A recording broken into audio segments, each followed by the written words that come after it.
Let's learn how to move with Kawaii Fit Beat. The basic rule of the game is simple.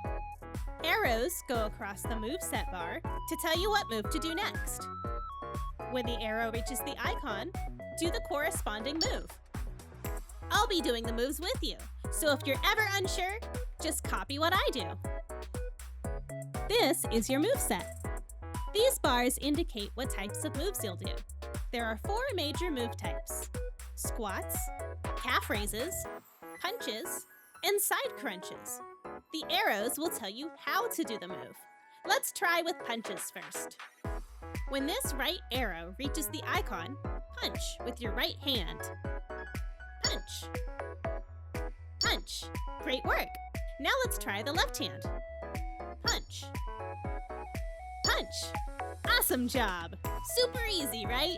Let's move on to squats now. These arrows tell you what direction to move.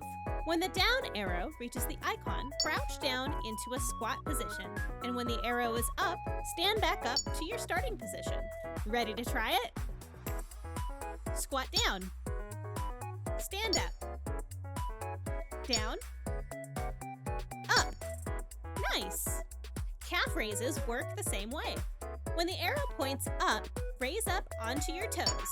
And when it's down, go back to your start position. Let's try it out. Raise up and down.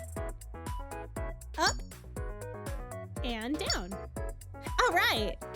Now let's try side crunches. When the right arrow hits the icon, do a right side crunch like this, and left arrow for a left one. Ready to try? Right crunch. Left crunch. Right crunch. Left crunch. Awesome! Those are the basic moves, so let's try them out all together. Get ready to move!